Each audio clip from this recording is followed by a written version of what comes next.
tremendo.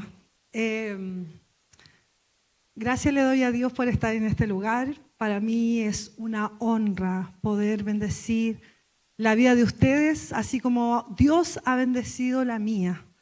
Le doy gracias al Señor porque desde que decidí tomar el camino del Señor solamente he disfrutado. Y lo único que he hecho es permanecer en el Señor. Por eso hoy día no va a escuchar una cátedra teológica acerca de la palabra, sino que lo que va a oír son experiencias de vida que transformaron mi vida a través de la palabra y que quiero que hoy día usted pueda experimentar. Así que lo que acabamos de leer, que se haga una realidad en nosotros. Y me gustaría que cierre sus ojos solo un momento porque quiero hacer una oración especial. Y que, no sé si usted recuerda cuando Jesús iba ahí con dos de sus discípulos camino a Emaús. Y dice la palabra que cuando ellos iban de camino no reconocieron que era Jesús, pero al llegar a Emaús y cuando Jesús partió el pan, dice que sus ojos fueron abiertos y vieron que Él era el Mesías. Señor, gracias. Gracias porque sabemos que al partir el pan, Tú abrirás nuestros ojos y nos darás revelación de tu palabra a cada uno de nosotros. Sabemos que tú hablarás en forma especial a nuestro corazón. Y Señor, queremos ser humildes para recibir lo que tú tienes para cada uno de nosotros. Gracias, Señor, por esta oportunidad. Gracias por la honra que me das de poder predicar tu palabra. Y gracias, Señor, porque sé que de este lugar muchos saldremos sanos, libres y restaurados. Señor, porque tu Espíritu Santo está aquí y está sobre nosotros y nos ha ungido. Y gracias, Señor, porque venimos y hablamos del año agradable de ti, Señor, para nuestras vidas. En el nombre de Jesús, amén. Amén.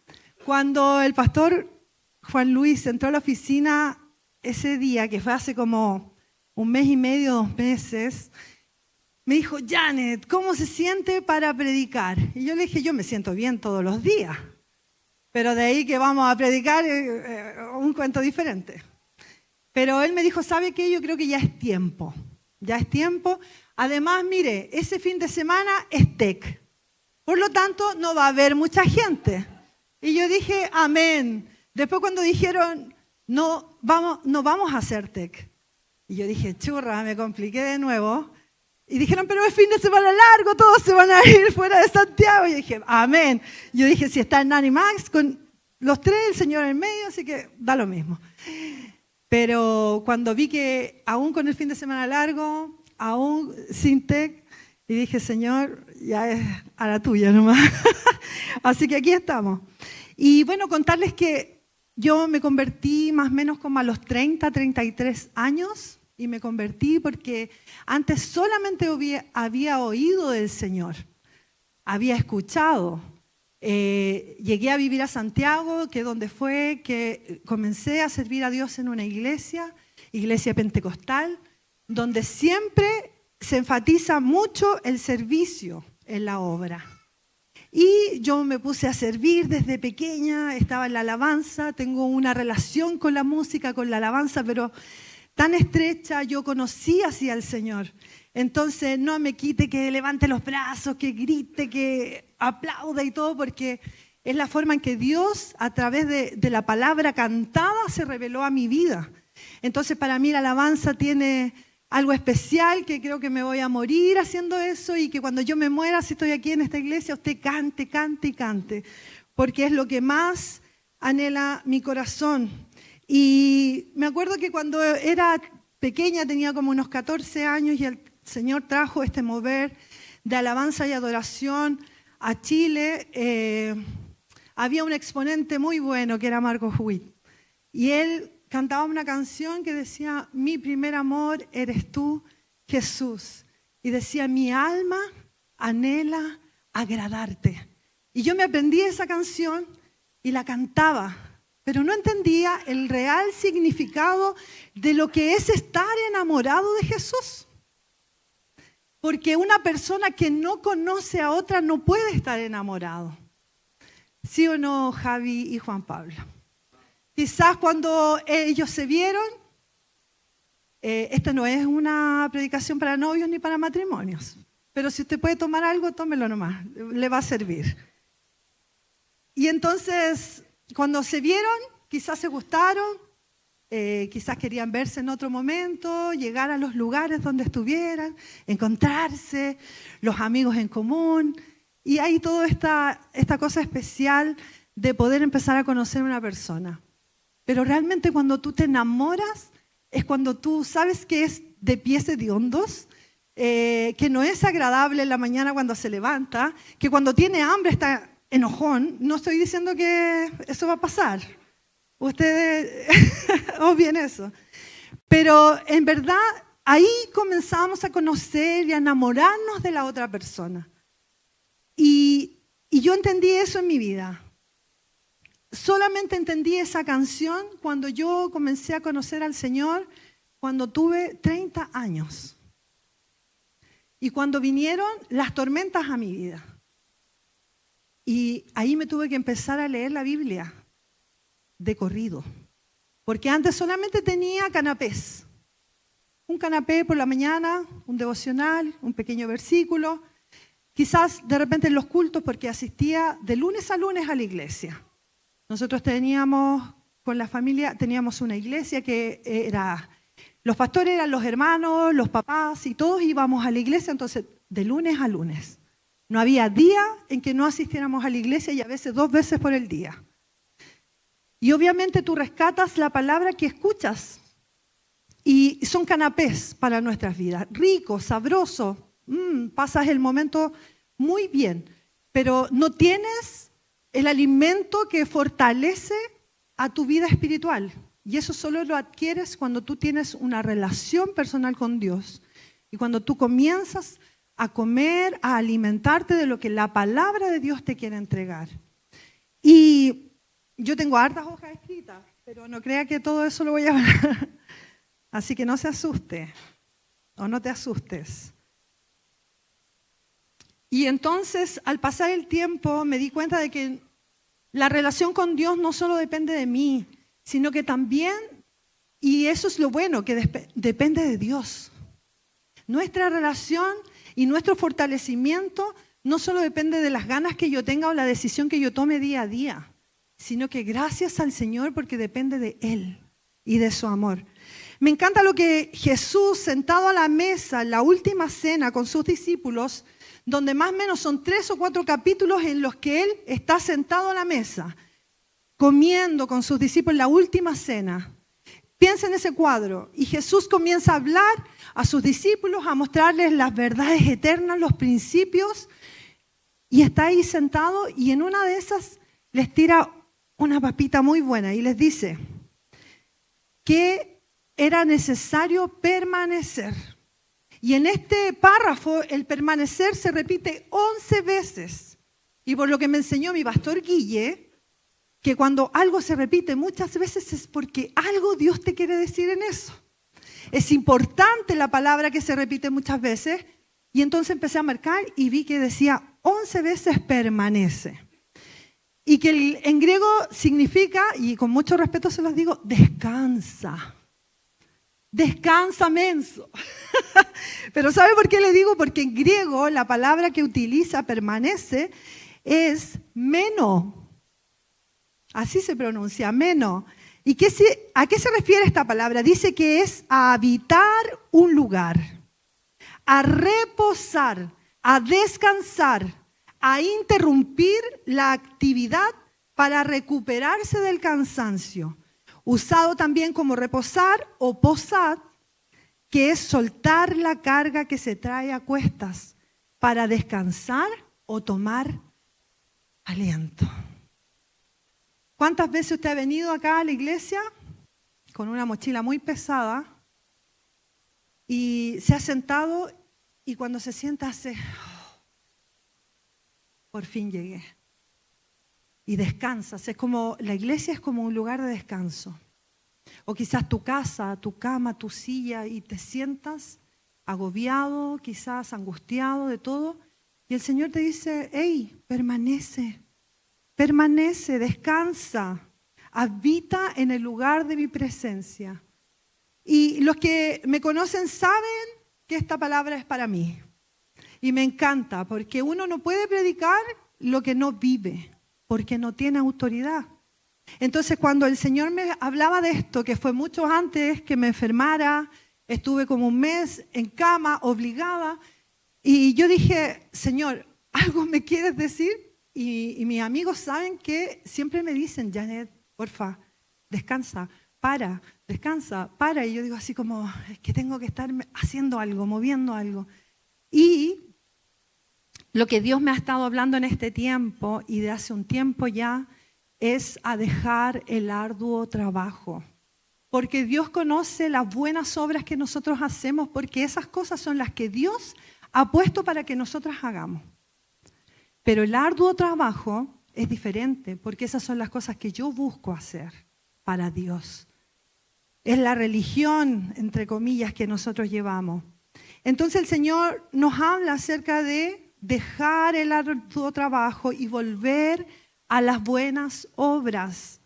Dice, permanece en mi palabra, en mis mandamientos. ¿Y qué es lo que dice la palabra acerca de los mandamientos de Dios? Dice que no son gravosos, que no son una carga. Entonces son vida, son descanso para nuestra alma. Eso es lo que es la palabra de Dios. Siempre estamos haciendo mucho de lo que nosotros queremos, pero poco de lo que Dios quiere que hagamos. Nos llenamos de actividades, vemos y ahí nos sentimos exitosos. Hoy día tengo cita con mis amigos, mañana tengo que hacer esto y tenemos los días copados. Entonces cuando llega la noche nos tiramos, dormimos y ya no sabemos más. Hasta el otro día y seguimos nuestra vida así. Una vida rutinaria, monótona, que saca a Dios. Pero cuando nosotros nos enfocamos, entendemos que estamos permaneciendo en las palabras del Señor. ¿Usted sabe que Jesús es la palabra? ¿Cierto? Él es la palabra. Por lo tanto, cuando yo digo, cuando el Señor dice permanezcan en mis mandamientos, es que Él está diciendo permanezcan en mí, porque yo soy la palabra. Y esa palabra no te va a traer más carga, te va a traer descanso para tu alma. Es un lugar donde tú puedes habitar tranquilamente. Entonces, la iglesia de Éfeso, me leí todo Éfeso para entender cómo era esta iglesia y por qué en el libro de Apocalipsis Juan, que en algún momento fue pastor de la iglesia de Éfeso, les hace hincapié en que ellos habían dejado de hacer lo primero. Entonces dije, ¿cómo era la iglesia de Éfeso? Y empecé a ver que era una iglesia que estaba inserta en una ciudad que hoy se encuentra en la actual Turquía. Es una ciudad muy grande, la cuarta ciudad más grande del imperio en esa época, con mucho desarrollo de teatros, tenían baños públicos, porque acuérdense que no habían baños en ese tiempo, entonces tener baños públicos era wow, como mucha tecnología. Gimnasios, estructuras cívicas, grandes construcciones, donde ¿sabe cuánta gente caía? 25.000 personas. ¡Wow! Y nosotros vamos al Movistar y decimos, ¡oh, qué grande!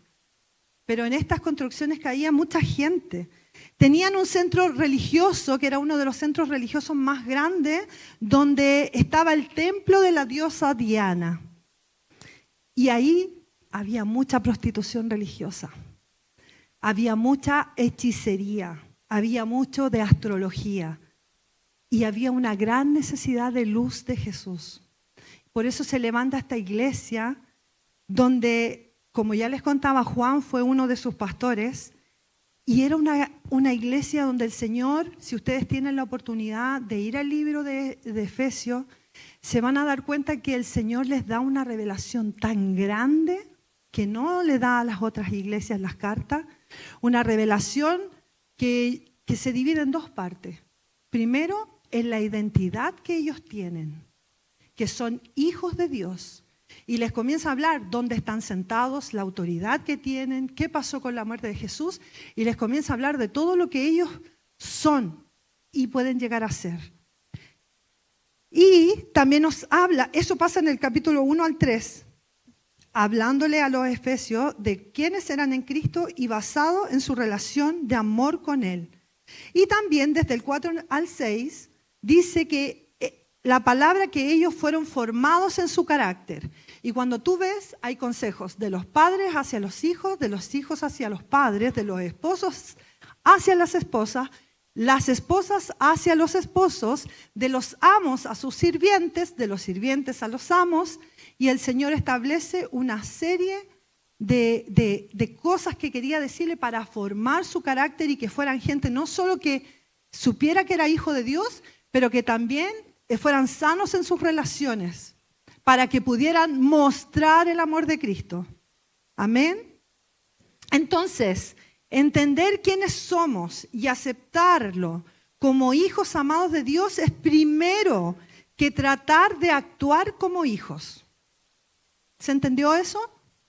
Sí, ¿cierto? Yo soy hija de Dios, pero antes de tratar de mostrarles a ustedes que soy hija, yo tengo que entenderlo. Yo tengo que vivir como una hija de Dios. Entonces, quiero que pueda entender esto, que tratar de complacer o ser como Dios es un intento que siempre nos va a frustrar. ¿Por qué? Porque no necesitamos ganarnos a Dios con las cosas que nosotros podemos hacer. Él nos ganó a nosotros. Él me ganó a mí. Yo no me lo gané a Él. Quien murió por mí fue Él. Y si por consecuencia yo tengo que morir por Él, ok. Pero quien dio su vida por mí es Él. Entonces yo no tengo que hacer nada hoy día para agradar a Dios y ganarme algo de Él. Porque soy su hija y ya me lo gané. Por causa de su sacrificio. Entonces nunca, jamás vamos a lograr por nuestros propios medios hacer algo que pueda agradar a Dios, porque Él ya hizo algo con lo que hoy yo soy acepta. La palabra de Dios dice que nosotros podemos entrar por sus atrios, que ya no hay algo que nos separe de Él.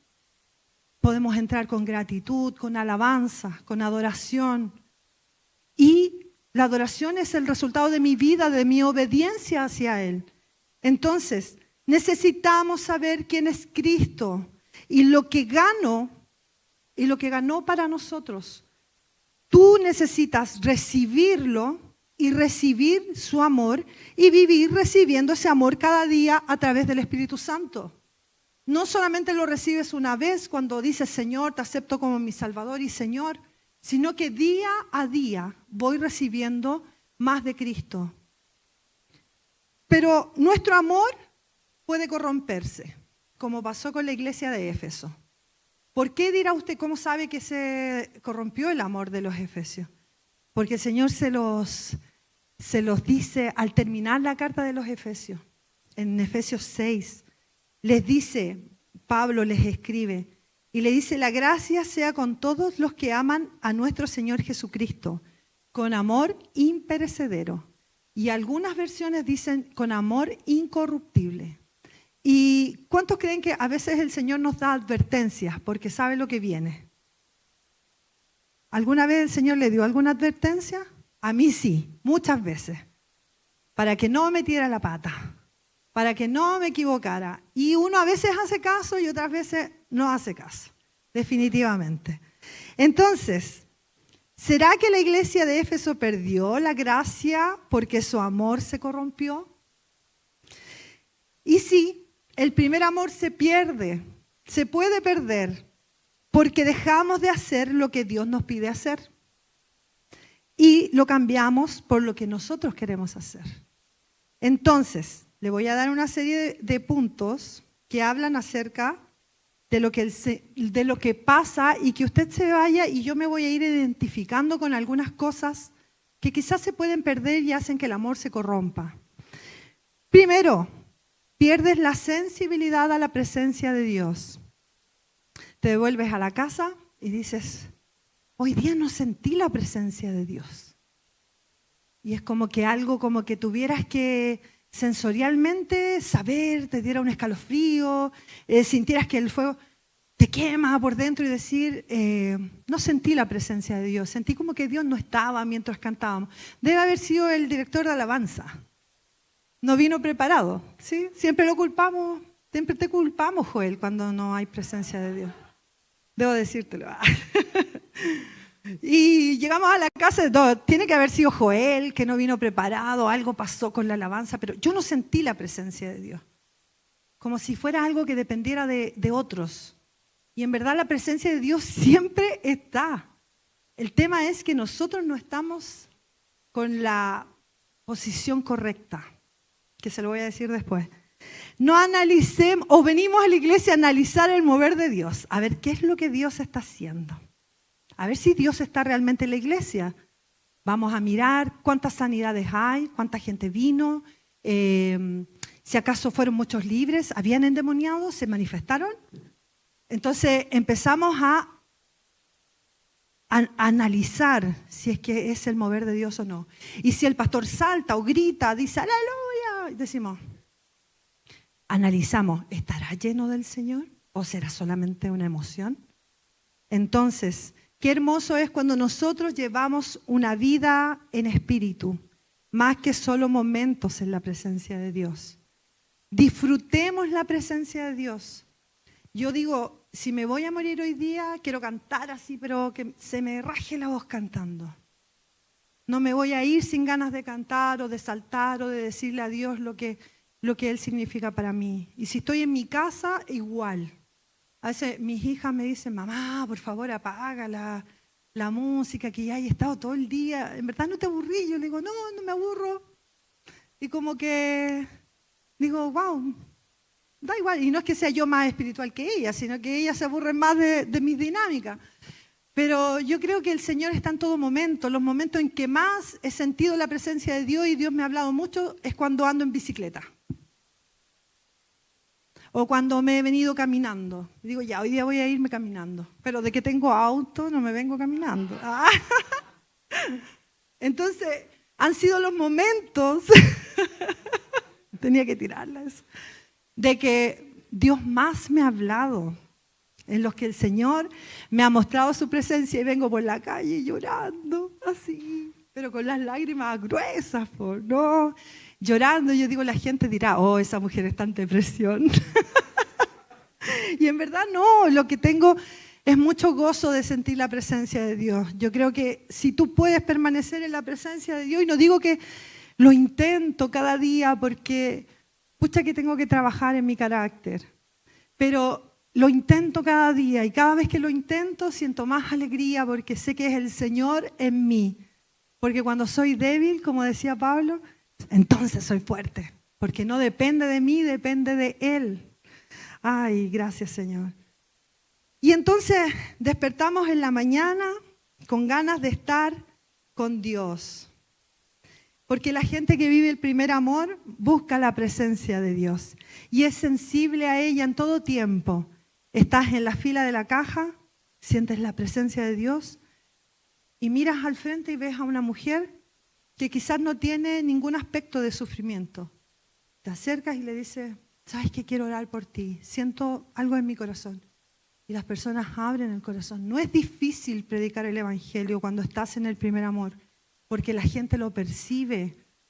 Y entonces Dios está en todo momento y Él te hace sensible en cada instante. Yo a veces estoy acá, estamos cantando o algo y es inevitable no poder conmoverse con la presencia de Dios.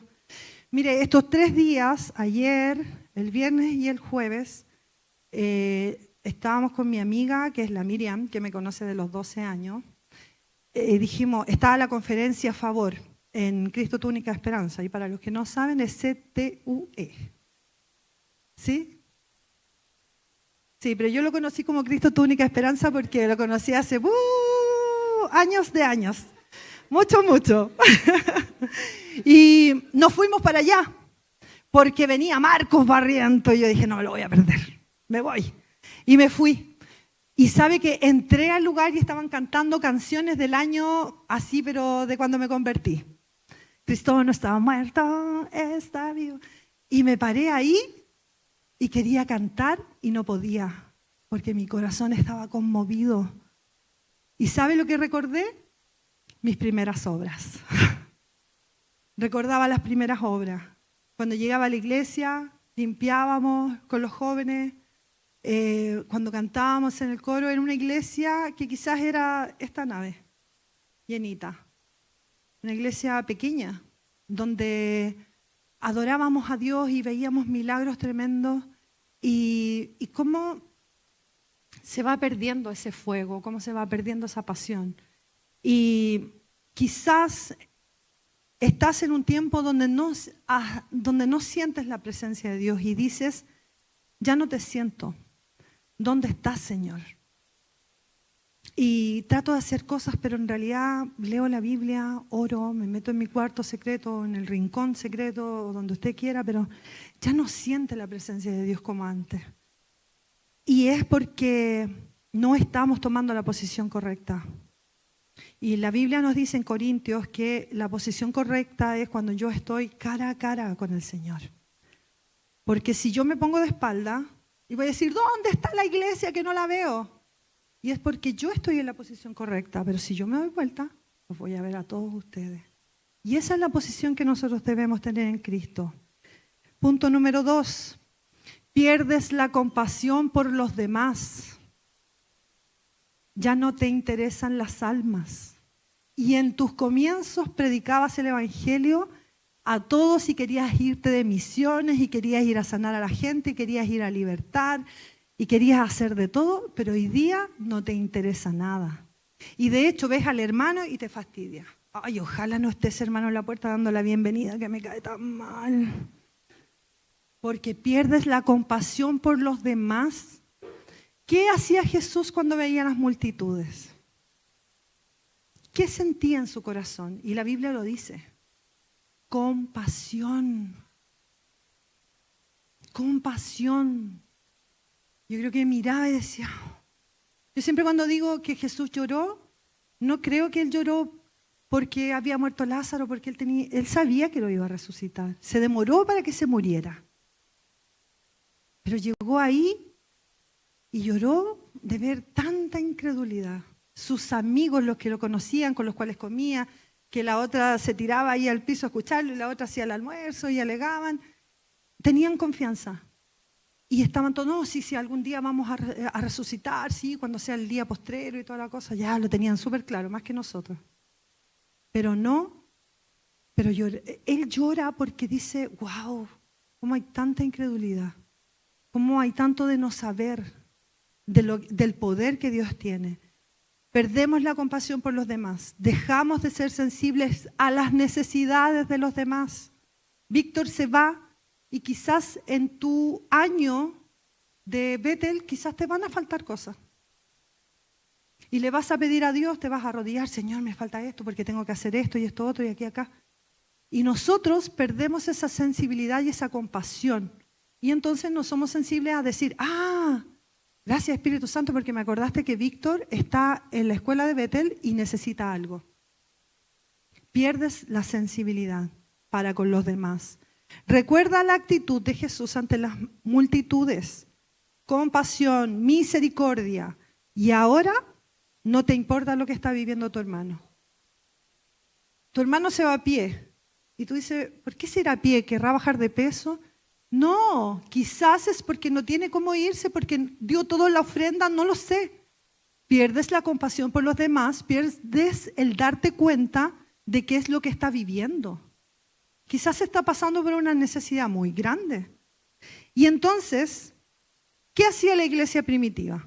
Entre comillas, primitiva. ¿Qué hacían? Dice que lo daban todo generosamente. ¿Y qué pasaba entre ellos? No había nadie con necesidad. Ninguno tenía necesidad. ¿Por qué? Porque entre todos se ayudaban. Entre todos se sustentaban. Entonces, es importante poder aprender de ellos. Debemos volver a encendernos por las almas. No es necesario que usted, está bien por los que se van a otros continentes y está bien, pero no es necesario que usted viaje muy lejos. A veces puedes aportar económicamente a una persona que se va a misiones. Y eso también es servir. Y eso también es enviar obreros. Y también estás haciendo misiones apoyando económicamente. Y a veces también entender que las necesidades son súper fáciles de cubrir. Entender que hay necesidades en la iglesia, entender que hay necesidades de la gente de la iglesia y entender cuando hay necesidades en la gente que no conoce a Cristo. A veces un dinero puede despertar la curiosidad porque ¿por qué me está dando este dinero? Y entender que es Dios quien se está preocupando de sus necesidades y predicar el Evangelio es la puerta de entrada para predicar el Evangelio. Entonces, debemos volver a encendernos por las almas. Es fruto de las primeras obras que alimentan el primer amor. Amarás a tu prójimo como a ti mismo. Porque la palabra de Dios dice, amar a Dios, pero es imposible amar a Dios si no logro amarte a ti. Si tú no me quieres, si tú no me amas, tú no estás amando a Dios. Si yo te veo y no te amo, no estoy amando a Dios. Así de simple. 3. Tenemos ausencia de convicción de pecados. Y esto es caer en adormecimiento. Y comenzamos a sentir que el pecado no es tan malo como se dice. Pero en verdad no es tan malo, es que ya tengo tanta edad y como esto del matrimonio no me hace mucho sentido. No, si esto no puede ser tan malo. Nos adormecemos. Viene alguien y te dice, ¿es pecado o no esto? Y tú lo quedas mirando y decís, ¿cómo me pregunta eso? Está adormecido. Esto demuestra que no tenemos conexión con el Señor, porque siempre tenemos que andarle preguntando a otro que pensamos que va a saber más que nosotros de que si acaso la vida que estamos viviendo es correcta. Pérdida de conexión con el Padre es ausencia de convicción de pecado. Me desconecto de Dios, comienzo a pecar y no a entender que estoy en pecado. Me desconecté del Padre. Porque cuando el Señor está en nuestras vidas te dice, y la palabra de Dios dice, el hombre avisado ve el mal y se aparta. Allá hay un tremendo, yo no voy a pasar, me voy por otra calle. 4, perdemos la pasión por la familia y por las cosas que Dios nos da. La vida se vuelve una rutina, el matrimonio es monótono. Ya no hablamos de amor, sino de solo pagar cuentas, asuntos de administración del hogar, los hijos. Se pierde la comunicación, la pasión por mirarse y de disfrutar tan solo eso. Cuando estás en el primer amor, disfrutas y amas todo lo que Dios ama.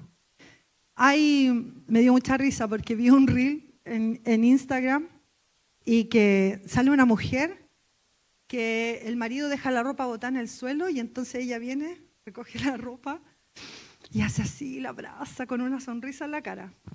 Yo me estaba riendo cuando veía eso, pero porque se suponía que esto era súper irónico. Y entonces venía y el esposo había abierto no sé qué y había mojado todo el mueble, entonces ella pescaba el paño, secaba con una sonrisa en la cara, así. Y después se iba a otro lugar y había otro embarrado y hacía lo mismo con una sonrisa en la cara. Y ¿sabe qué? Yo me reía porque decía que todo el desorden de su esposo lo miraba sonriendo a la cámara feliz. Y pensaba que cuando uno ama, hace todas esas cuestiones. Le recoge la ropa, la lleva al lavado, después viene y le lava la taza que dejó ahí tirada, y el café que botó y el azúcar que botó también. Y entonces uno va haciendo la idea, pero va haciendo las cosas. Y los hijos, cuando los hijos son desordenados, porfiados, atrevidos, y uno empieza, y en vez de pelear con ellos, como que uno dice, ay, ya, paciencia, respira. Y te vas. Y te dicen, ay, pero ahora ya ni hablas, porque más encima te empiezan a criticar la actitud. Y es como, Señor, y es pedir el amor de Dios en tu vida. Y es mirar a la vida y decir, esto es lo que yo tengo que amar. Amar a mi esposo, amar a mis hijos, amar a mis padres, amar a mis hermanos, amar a mi iglesia. Amarlos. Porque no puedo perder la pasión por mi familia y por las cosas que Dios me da. Cuidar lo que tengo. Quizás no me costó tanto tenerlo, pero ámalo, cuídalo. tienes el iPhone 15.000, ¿en qué número van? ¿16? El iPhone 16, pero quieres el 18. Y entonces ya no te conforma, ya no lo disfrutas. No, es que es lento. Entonces queremos el más rápido y que tenga otras cualidades. Quizás en tu corazón estás diciendo, he perdido mi primer amor. Pero la palabra de Dios dice, recuerda de dónde has caído. ¿De dónde caíste? Yo hoy día puedo estar predicando, pero yo era una niña pequeña de 7, 8, 9 años. Todavía me pongo roja, pero tremendamente tímida. Que no podía soportar estar dando o entregando algo delante de personas. ¿Qué decir de cantar?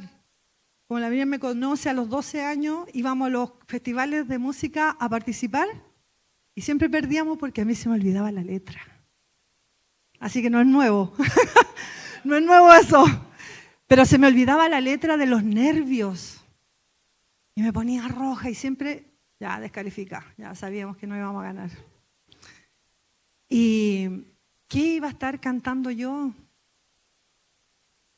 O que siempre habían otras chicas que eran mucho mejores, tocaban la guitarra y cantaban. Y yo cantaba más o menos. Y entonces, ¿qué iba a pensar? Que un día el Señor me iba a llamar a poder compartir la palabra con ustedes. Entonces, el Señor va transformando. ¿De dónde caíste? ¿De dónde vienes? Me acuerdo cuando era pequeña, vivíamos en una villa militar, porque mi papá es de Armada. Vivíamos en una villa militar. Y los domingos, una iglesia muy pequeña que estaba como en el borde del cerro, y salíamos todos a buscar a los amigos de la cuadra, o de la villa ahí. Y nos íbamos todos a la iglesia. Y yo me reía y me reía, me acuerdo de la iglesia. Y el profesor de la escuela dominical, de la clase Josué, porque todavía me acuerdo, decía, pero Janet, usted no puede estarse riendo todo el rato. ¿Acaso no sabe que la risa abunda en la boca de los tontos? Usted es una niña necia, como dice la palabra. Más encima, ¡pa! Y entonces, yo pensaba que no me tenía que reír tanto y ahora me río por todo. Por todo, me río por todo porque creo que los años que uno sufre o llora, los tiene que cambiar porque el Señor dice que cambia nuestro lamento en baile, en risa, en gozo. Y no soy una persona necia, soy una persona, creo yo, que busca la presencia de Dios, nada más, y permanecer. Porque el permanecer, amigos, no es que usted nunca se vaya a caer. El permanecer no quiere decir que tú te vas a equivocar, porque la vida del cristiano es caerse y pararse. Caerse y pararse. Y si me tropiezo, bueno, tendré mi tiempo de descanso y después volveré a estar en el camino del Señor. Recuerda de dónde has caído, de dónde vienes tú, de dónde te sacó el Señor, lo que eres hoy. ¿Alguien pensó quizás en lo que tú ibas a hacer más adelante? ¿O no había nadie que apostara por ti? No había nadie que apostara por nosotros. Tenía dificultades cognitivas. Y después cuando me metí a estudiar psicopedagogía, entendí por qué tenía dificultades cognitivas. Que tenía déficit atencional, que siempre tenía que estar moviendo el pie o la mano o haciendo algo, o parándome, sentándome. Y hoy soy consciente de esas cosas. Pero para ellos era la niña lenta, la que no entendía, porque yo volaba una mosca y yo me iba con la mosca, toda clase. No cachaba ni una. Pero llegué a estudiar y lo hice súper bien y en una carrera donde el Señor me bendijo. Pero me acuerdo de dónde venía, que era una niña no de muy buenas calificaciones. Pero el Señor te dice, arrepiéntete. Si te olvidaste, arrepiéntete. Y dice, y vuelve. Y eso me da confianza, porque cada vez que me equivoco, sé que puedo arrepentirme y decirle, Señor, perdóname porque soy débil. Y sé que puedo volver a mi Padre.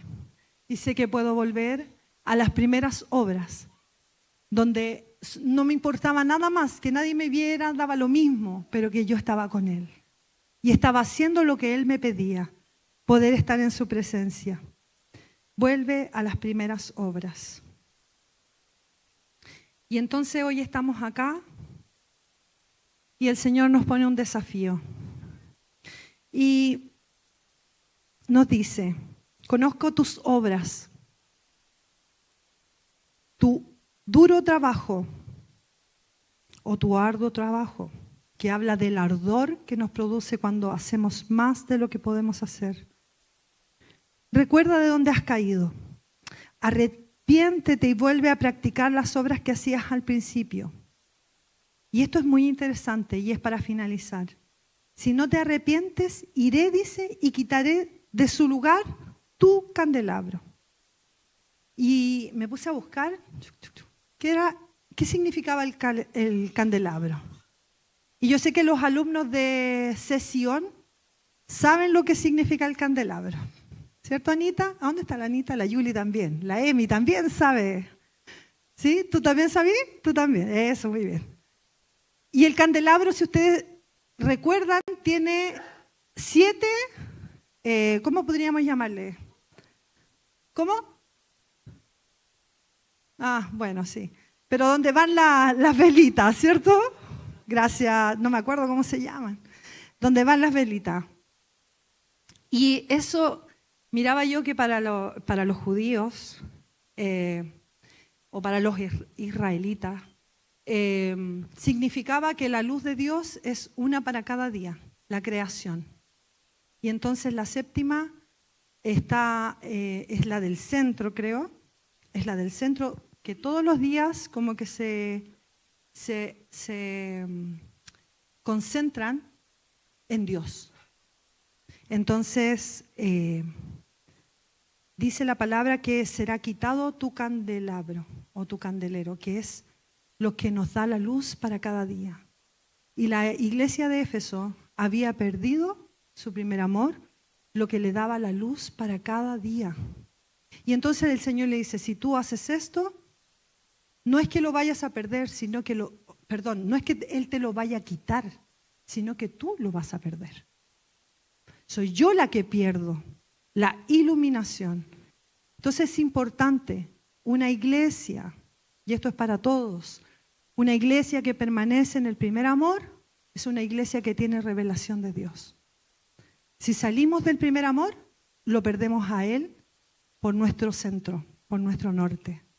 Entonces te invito a eso en esta noche, de manera individual o de manera colectiva en comunidad, a que nosotros podamos permanecer en el primer amor y que no seamos como la iglesia de Éfeso, que comenzó entendiendo de su identidad y formándose en carácter con Cristo, y llegó a ser una iglesia que había olvidado las primeras obras y se dedicó a su arduo trabajo en buscar y en buscar, en buscar y andar como la persecución de brujas. No, el Señor no nos ha llamado a eso, ni a pelear contra las políticas o cosas Nosotros somos llamados a adorar.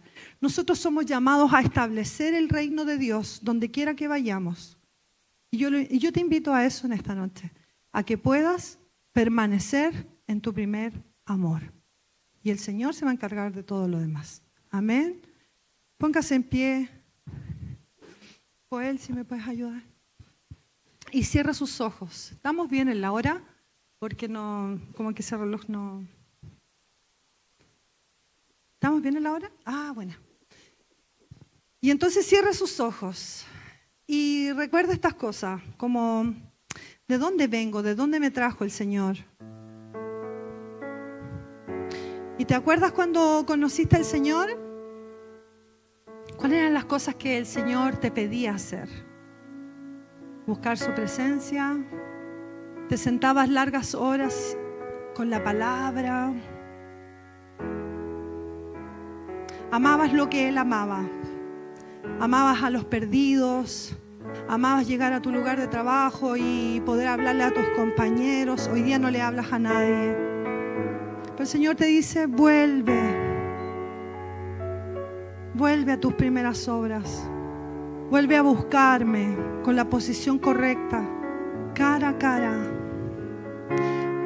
Porque pucha que nos cuesta hoy día mirar cara a cara al Señor.